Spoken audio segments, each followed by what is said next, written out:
Some people come into your life like a sudden storm, unexpected, overwhelming, and impossible to ignore. For 17-year-old Mason Rivera, that storm had a name, Dakota West, and it all began on the night he had nowhere left to go. The rain came down in sheets, turning the dirt road into a river of mud. Mason pressed his forehead against the cold window of the Greyhound bus, watching the Wyoming landscape blur into darkness. His phone battery had died an hour ago, taking with it his last connection to the world he'd left behind. "Last stop, kid," the bus driver called out, his voice gruff but not unkind. "Cody, Wyoming, end of the line." Mason grabbed his backpack, everything he owned stuffed into one worn canvas bag, and stepped out into the downpour. The bus station was barely more than a covered bench and a flickering streetlight. No shelter, no warmth, no plan.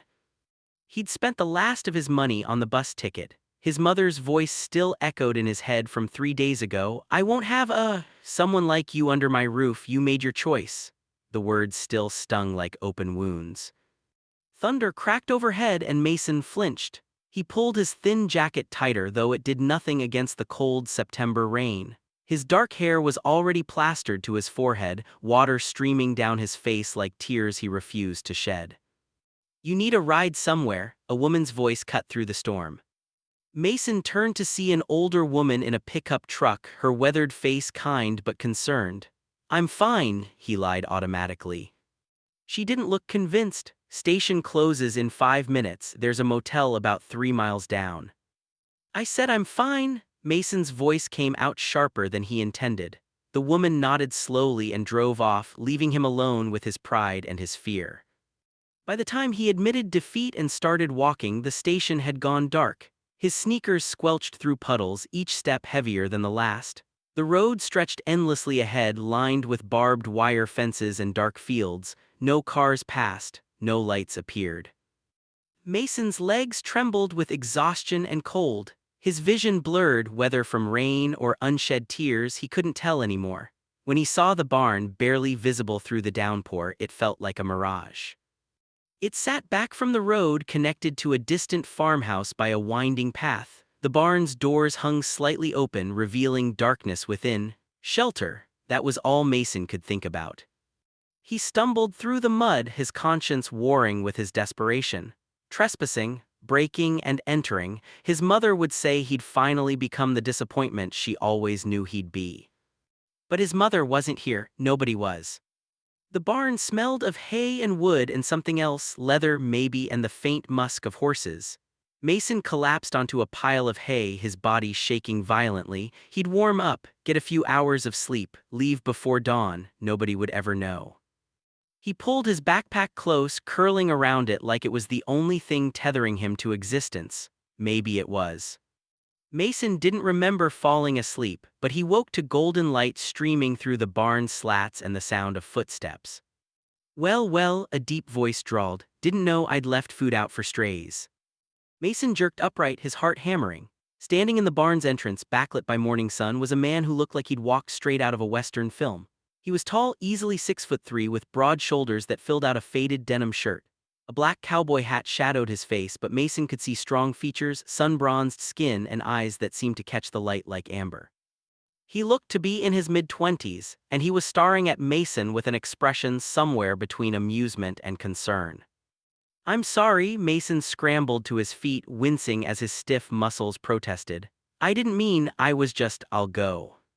"Hold on there, Jackrabbit." The man held up one calloused hand. "Didn't say you had to run off, just surprised is all. Don't usually find folks sleeping in my barn." "Your barn?" Mason's stomach sank. "I really am sorry. I got caught in the storm last night and I didn't have anywhere." His voice cracked traitorously. The cowboy's expression softened. He took off his hat, revealing sandy blonde hair that curled slightly at the ends, and moved closer. "Easy now, you're not in trouble. Name's Dakota West. This is my family's ranch." He extended a hand. Mason hesitated before shaking it. Dakota's hand was warm, rough with work, and gentle in a way that made Mason's throat tight. "Mason Rivera." "Pleased to meet you, Mason Rivera." Dakota's smile was slow and genuine, crinkling the corners of his eyes. "Though I gotta say, you look like hell. When's the last time you ate?" The question hit Mason harder than any accusation could have. He couldn't remember. Yesterday, maybe. Dakota shook his head, already turning toward the barn door. Come on up to the house, get you some breakfast. I don't need. Didn't ask what you need, I'm offering what I got. Dakota's tone was firm but not harsh. Besides, my mama raised me better than to let someone go hungry, especially when they spent the night in our barn. Mason wanted to refuse. He'd learned not to trust kindness, it always came with conditions. But his stomach growled loudly, betraying him. Dakota grinned. That settles that, come on. The farmhouse was exactly what Mason imagined a Wyoming ranch house would be. Weathered white wood, a wraparound porch, and flowers in window boxes that somehow looked both wild and carefully tended. Inside, it smelled like coffee and cinnamon. Sit, Dakota gestured to a kitchen chair. I'll fix you something. Mason sat, feeling out of place in the warm, lived-in kitchen. Photos covered the walls, family pictures, rodeo shots, a younger Dakota grinning beside a massive black horse. A pride flag sticker was barely visible on the fridge, tucked between a magnet for the local feed store and a grocery list. Mason stared at that little rainbow flag like it was a lifeline. See, you noticed my flag, Dakota said casually, cracking eggs into a pan. Gotta represent, you know, even out here in the middle of nowhere. Mason couldn't finish the sentence.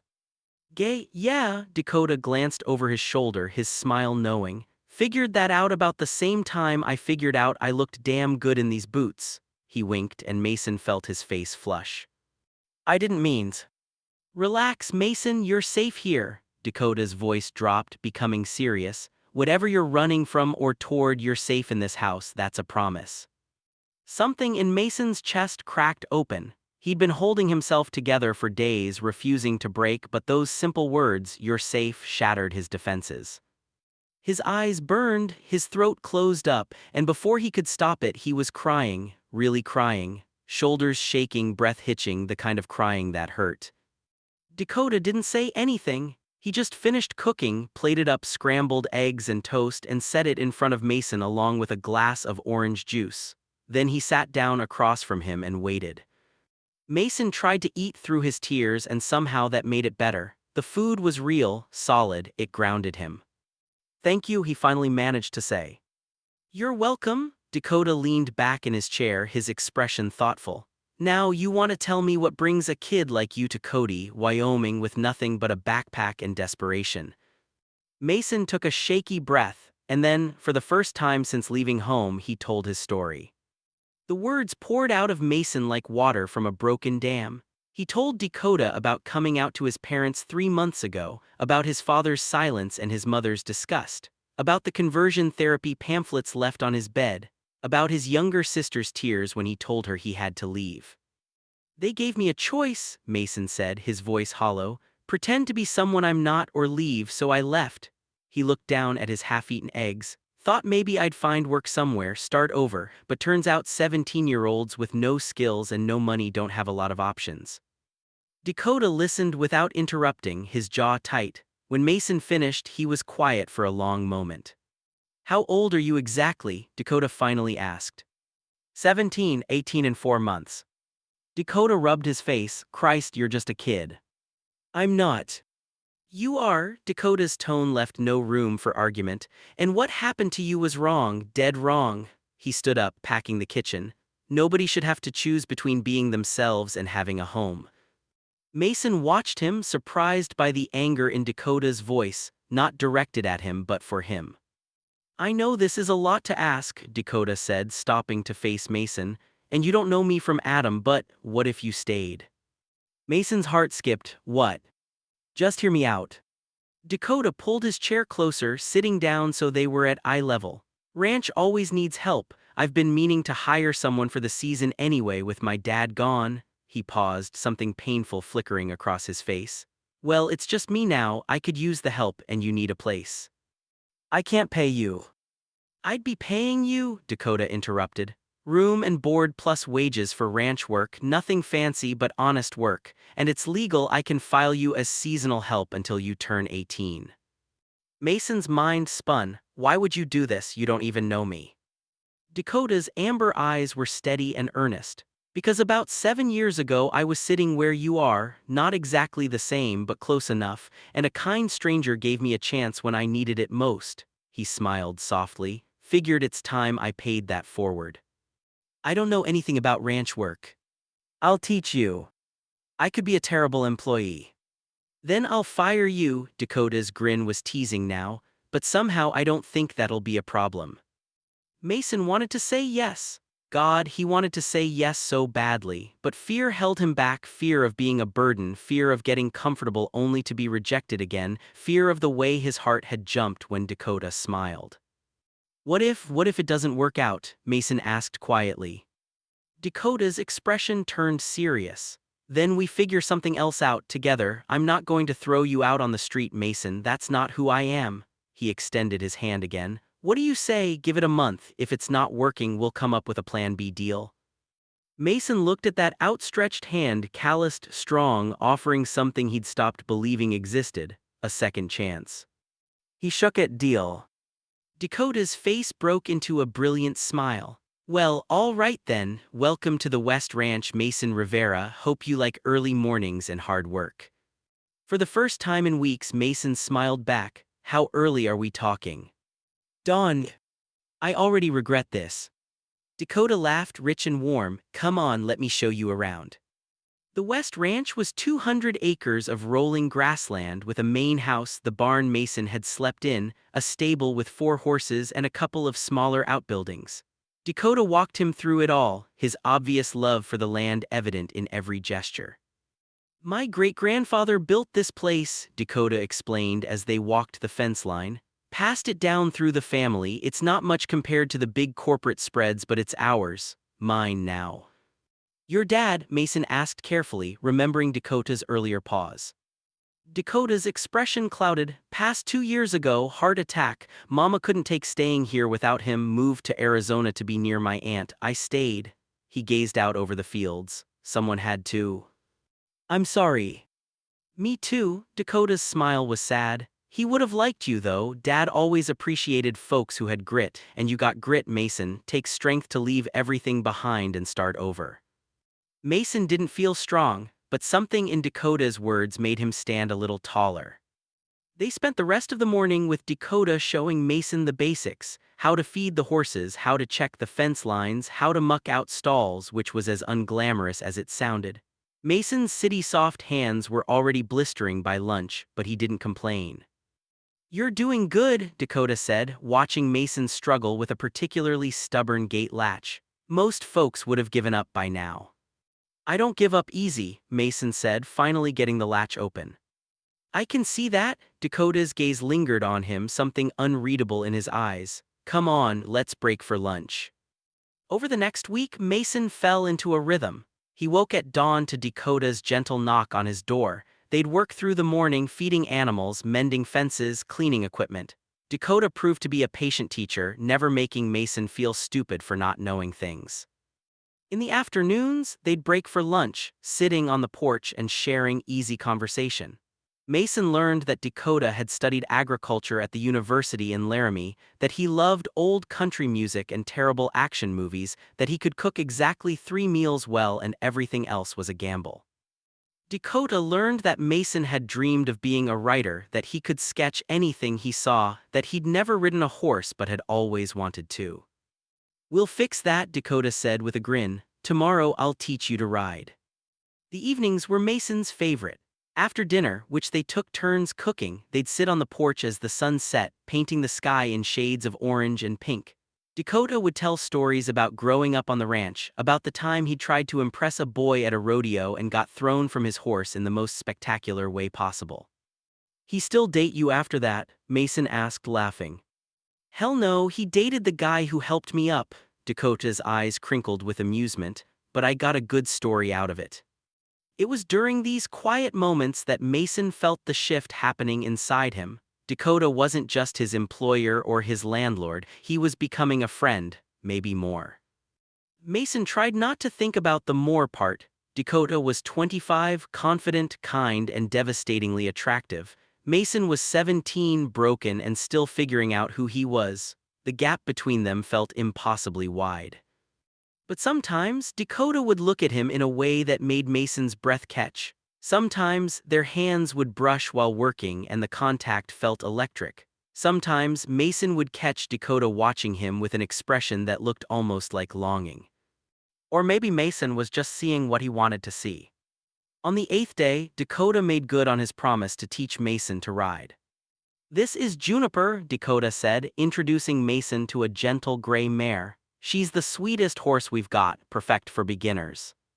Mason eyed the horse nervously. "She's a lot bigger up close." "You'll be fine, I'll be right here." Dakota showed him how to approach, how to mount, how to hold the reins. His hands were steady on Mason's waist as he helped him into the saddle, and Mason tried not to think about how good it felt. The first few minutes were terrifying, but with Dakota walking beside him, voice calm and encouraging, Mason began to relax. They started slow, just walking around the paddock, Dakota's hand resting lightly on Mason's leg to steady him. "You're a natural," Dakota said, his face tilted up toward Mason, genuine pride in his expression. "Liar," Mason laughed, but he was smiling. He was actually doing it. Riding a horse on a ranch in Wyoming, a month ago, this would have seemed like an impossible fantasy.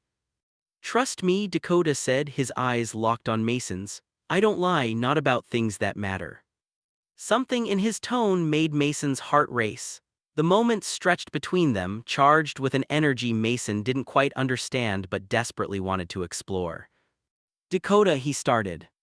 A sharp whinny interrupted them. One of the other horses had gotten spooked by something, rearing up in the adjacent paddock. Juniper shifted nervously and Mason's grip on the reins tightened. "Easy, easy," Dakota soothed, one hand on Juniper's neck, the other steadying Mason. "You're okay, I got you." And Mason believed him, completely. The incident with the spooked horse passed quickly, but it shifted something between them. Dakota became more protective, always keeping close when Mason worked with the animals, and Mason found himself drawn to Dakota's presence like gravity. By the end of Mason's second week on the ranch, the air between them felt heavy with unspoken words. It came to a head on a Friday night. Dakota had driven them into town for supplies, and on the way back he'd made a detour to a spot he called the Overlook, a cliff edge that gave a panoramic view of the valley below. The sun was setting, turning the world gold and crimson. They sat on the truck's tailgate, shoulders almost touching, and shared a six-pack of root beer from the cooler. "Can I ask you something?" Mason said after a long silence. "Shoot. Why did you really offer me this job, and don't say it's just because you needed help." Dakota was quiet for a moment, turning his bottle in his hands. "You want the honest answer?" "Always." "Because the first time I looked at you soaking wet, scared out of your mind but still standing tall, I saw myself." Dakota's voice was soft. "When I was 19, I had to leave home too, different reasons but same result. No money, no plan, no idea if I'd survive." Mason turned to look at him. "What happened?" "Met a man named Carl at a truck stop. He was 73, grumpy as hell, and owned a cattle ranch in Montana. He offered me work, no questions asked." Dakota smiled at the memory. "Worked for him for 2 years, he taught me everything about ranching. About being a man, about being proud of who I am." "Where is he now?" "Passed 5 years ago, left me a little money in his will, enough to keep this place running when Dad died." Dakota's eyes shone with emotion. "Carl saved my life, Mason, simple as that, and when I saw you in that barn, I knew I had to do the same." Mason's throat tightened. "You've already done so much." "Not enough," Dakota said, and now he turned to face Mason fully. "There's something else I need to tell you, and I want you to hear it clear. You don't have to do anything with this information. It doesn't change your job or your place here, but I believe in honesty, so." Mason's heart hammered. "So?" Dakota took a deep breath. "I'm attracted to you, Mason, have been since day one, and these past 2 weeks getting to know you, your humor, your resilience, your kindness, I've developed real feelings, deep ones." Mason forgot how to breathe. "But," Dakota continued, his voice firm, "you're 17, you've been through trauma, you're vulnerable, and I'm in a position of power over you. So I'm telling you this not to pressure you but to be honest, and to make it clear that I won't act on these feelings, not now, maybe not ever, depending on what you want." "Dakota." "Let me finish." Dakota's amber eyes were intense. You're going to stay here as long as you need. I'll pay you fairly, teach you everything I know, and help you get on your feet. When you turn 18 in 4 months, if you want to leave, I'll help you find a place and a job. If you want to stay, you're welcome. And if somewhere down the line, when you're older and more settled and sure of what you want, if you feel the same way I do, then maybe we can explore that. The sun had dipped below the horizon now, leaving them in twilight. Mason's mind raced. Everything Dakota was saying was careful, considerate, respectful, giving Mason space and time and choice. But Mason had spent his whole life being careful, being afraid. What if I don't want to wait? The words tumbled out before Mason could stop them. Dakota's expression flickered with surprise, then concern. Mason. I'm not confused, Mason said, his voice stronger now. I'm not mistaking gratitude for something else. I know the difference. He set down his root beer, turning to face Dakota fully. I've felt this since the first morning. The way you looked at me really saw me when everyone else just looked away. The way you're patient when I mess up. The way you laugh at my terrible jokes. The way my chest feels tight when you're near. You're young. I'm old enough to know what I feel, Mason interrupted. Old enough to know that what I feel for you is real. He reached out, hesitant, and touched Dakota's hand. I get why you're holding back, I respect it, but don't tell me what I feel isn't valid because of my age. Dakota's hand turned over, catching Mason's, threading their fingers together. Your feelings are valid, God, Mason, of course they are, but I want to do right by you. You are, Mason said softly, by being honest, by being here, by being you. They sat there, hands clasped, the stars beginning to emerge overhead. The moment felt suspended, perfect, and fragile. So what do we do? Dakota finally asked.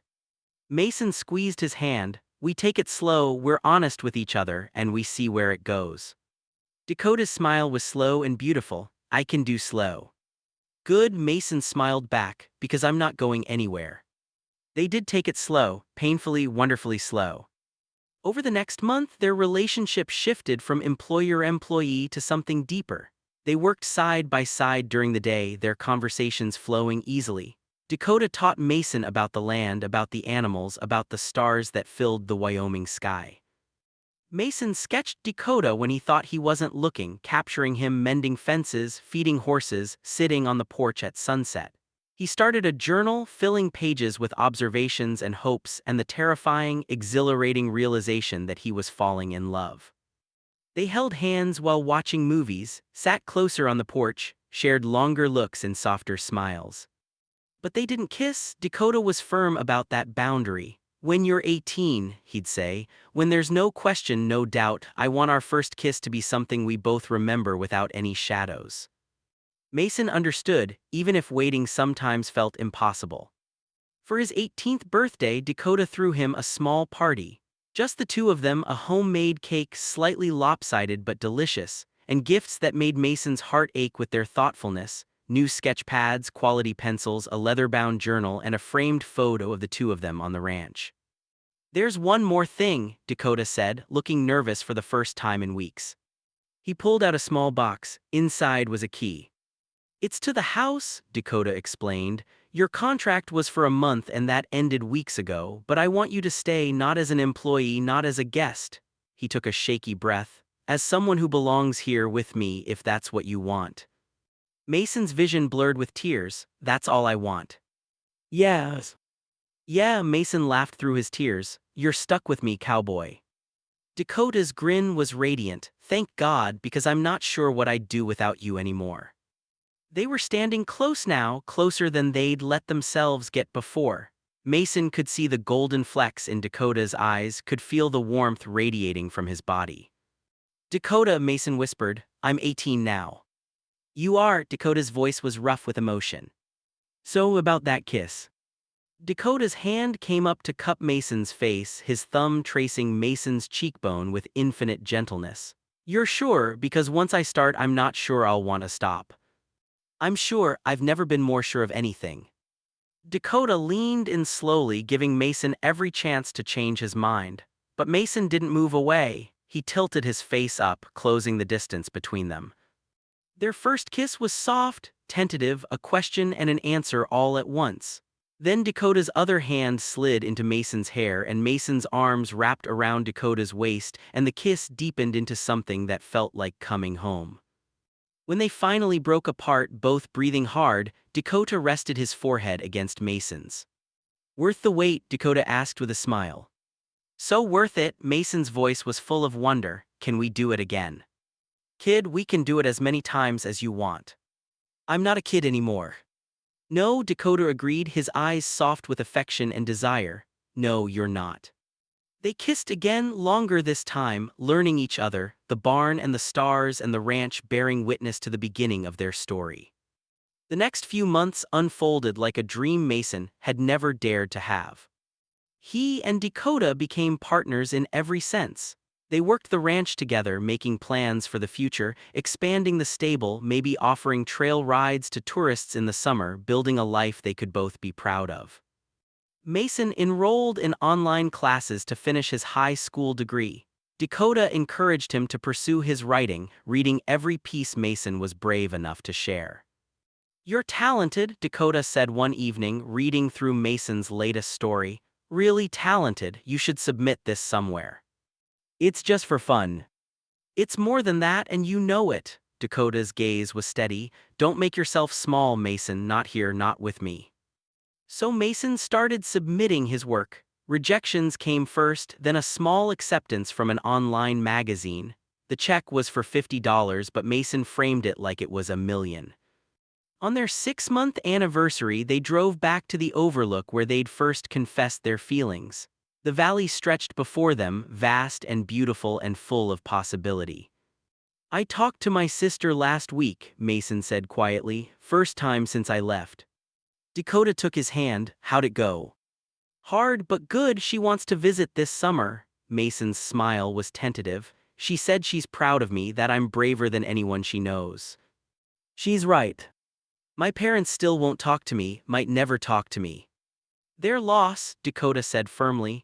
You're amazing, Mason Rivera, and anyone who can't see that doesn't deserve you in their life. Mason leaned into him. You always know what to say.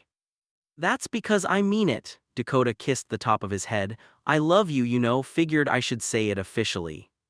Mason's heart soared. I love you too, have for a while now.